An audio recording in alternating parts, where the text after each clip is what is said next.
umurimo gumukozere muhango okutebekanisa NRM kurangu omubururu oburiyo nibugendo misho kutandikana n'obw'abakyara. Number 1 obutumwa bwa president mu bushikiza abantu mugizire za baraza. Ekya kabiri akantu kache akashako kache aki ekibina kibasize kusindika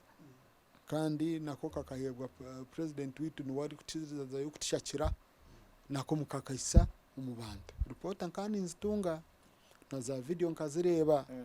nkani mbireba mu makuru tayari so nimpora nashemerwa mnonga kuranga umukoze kikana inamba simu mpaka kuruga district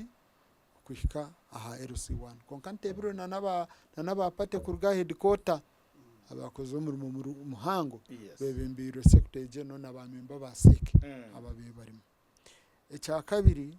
okubakurusya abantu bitu abo kuguma muhamire ancinji ya NRM kandi mukujagira NRM niwe muzire witu, NRM niwe buhungiro bwitu, NRM nigo masiko gitu kandi muchamira rukiri mucyore cyo mu bururo abo kwa tinkafune reporter yone hwire konka banje nko muri Ruhinda North independent mu bacyara uyu mwe wenko kuruga busheregenye niwo wenka singira omukabacyara umuntu tinkafune reporter yonyine rifuru konka report yenye no bwahati mu constituency yanje so no kana nogo nawe noza kushanka twaganire nawe shanga yaija na mnonga aharwa juruti so nikinshemeza mnonga kurango muterire bendera habo kwa eje bendera twatagire kitimisa sheri kwetagisa then nikiza kwa kitachetagisa abantu ngubaze no mu primaries hati yaba tukurugara president amasiko tugatira bendera tukija tukazare MP amasiko tugatira bendera nicyo unkareba nkahirwa kuno mwanya kira mwanda byam nagarukaye now nicyo rukwebana nabwa speaker na deputy speaker